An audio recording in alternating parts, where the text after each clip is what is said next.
आखिर केदारनाथ की रहस्यमय गुफा में ऐसा क्या मिला नासा के वैज्ञानिकों को, जिसे देखकर उनके भी पसीने छूट गए।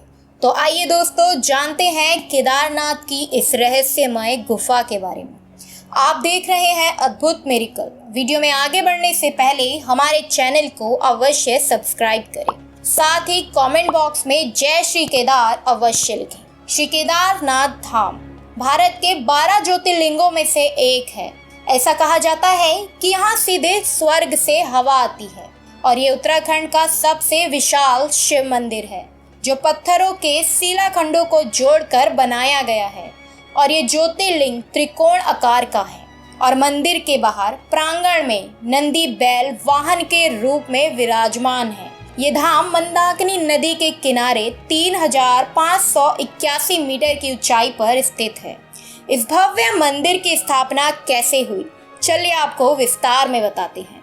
केदारनाथ धाम की प्राचीन मान्यता बताती है कि महाभारत के बाद पांडव अपने गोत्र बंधुओं की हत्या के पाप से मुक्ति के लिए भगवान शिव की शरण में जाना चाहते थे और इसके लिए वह भगवान शिव की खोज करने हिमालय की ओर गए। तब भगवान शिव अंतर्ध्यान होकर केदार में जा बसे। पांडव भी उनके पीछे केदार जा पहुंचे। उनको आता देख भगवान शिव ने भैंस का रूप धारण कर लिया और पशुओं के बीच में चले गए। तब भीम ने अपना विराट रूप धारण कर 2 पहाड़ों पर अपना पैर रखकर खड़े हो गए। सभी पशु भीम के पैरों के नीचे से चले गए, परंतु भगवान शिव अंतर्ध्यान होने ही वाले थे कि भीम ने भोलेनाथ की पीठ पकड़ ली। पांडवों की इस लालसा को देखकर शिव बहुत प्रसन्न हुए और उन्हें दर्शन दिए। इसके बाद पांडव इस पाप से मुक्त हुए और पांडवों ने यहाँ केदारनाथ के मंदिर का निर्माण करवाया, जिसमें आज भी बैल के पीठ की आकृति पिंड के रूप में पूजा की जाती है। यहाँ तक पहुँचना भक्तों के लिए थोड़ा कठिन तो होता है, परंतु श्रद्धा और भाव उन्हें शिव तक पहुँचाने में आसान बना देती है। केदारनाथ धाम कपाट श्रद्धालुओं के लिए 10 मई 2024 से खोले जाएंगे, लेकिन कुछ समय पूर्व केदारनाथ की यात्रा का निरीक्षण करते हुए कुछ वैज्ञानिक ने एक रहस्यमय गुफा की खोज की है। तो आइए आपको विस्तार में बताते हैं। वैज्ञानिकों के लिए विज्ञान ही उनका भगवान होता है। वह अपना हिंदू धर्म और सनातन संस्कृति को भूल जाते हैं और श्रद्धा और आस्था को मजाक मानने लगते हैं। परंतु कहते हैं ना, भगवान को जिसमें श्रद्धा के भाव दिखते हैं तो वह स्वयं उस व्यक्ति को अपनी भक्ति में लीन कर लेते हैं। ऐसी ही एक सच्ची घटना है हर्ष नाम के एक व्यक्ति की, जो कि एक सनातनी हिंदू था, परंतु वैज्ञानिक बनने के बाद उसकी सारी आस्था खत्म होने लग गई थी। परंतु भगवान महादेव अपने भक्त को ऐसे कैसे जाने देते। वैज्ञानिकों के सर्वे की प्लानिंग के दौरान हर्ष को भी चुना गया और वह पूरी टीम के साथ केदारनाथ धाम की यात्रा के लिए निकल पड़े। जैसे जैसे उनकी टीम आगे बढ़ती रही, पहाड़ों का रास्ता कठिन होता रहा, परंतु उनकी टीम ने हार नहीं मानी और आगे बढ़ते रहे। हर्ष जैसे जैसे अपने कदम आगे रख रहा था, उसकी श्रद्धा बढ़ती जा रही थी, परंतु विज्ञान के आगे उसे ये सब बस दिखावे की भक्ति लग रही थी। परंतु जैसे ही हर्ष के कदम केदारनाथ धाम से पहले की पहाड़ी में पड़े, हर्ष को एक ध्वनि सुनाई देने लगी। वह ध्वनि थी ओम की। हर्ष को पहले लगा कि उसको कुछ गलतफहमी हुई है, परंतु हर एक कदम के साथ ओम की ध्वनि उसके कानों में पड़ रही थी। उसने ये ध्वनि की बात अपनी पूरी टीम को बताया, परंतु किसी को भी इस ध्वनि की आवाज नहीं सुनाई दे रही थी, जिससे हर्ष के पसीने छूटने लग गए थे। केदारनाथ मंदिर से पहले उन्हें एक गुफा दिखी, जिसका आकार शिवलिंग की तरह दिख रहा था। वैज्ञानिकों की टीम उस गुफा की ओर चल पड़ी। वहीं पर उन्हें एक साधु बाबा दिखे, जो कि ध्यान मुद्रा में बैठे थे। गुफा की जानकारी लेने के लिए वैज्ञानिकों ने साधु बाबा का ध्यान मुद्रा से निकाल दिया और गुफा के बारे में पूछने लगे।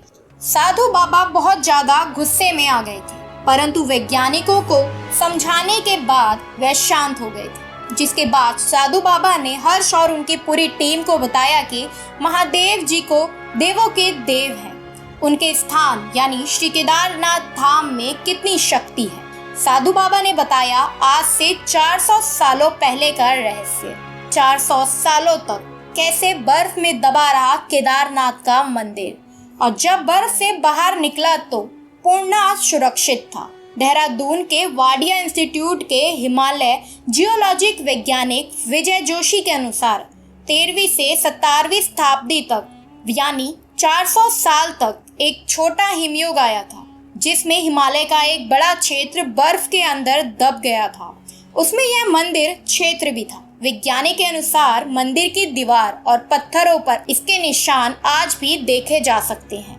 साथ ही साधु बाबा ने बताते हुए कहा कि साल 2013 में उत्तराखंड में आई बाढ़ ने हर जगह तबाही मचा दी थी।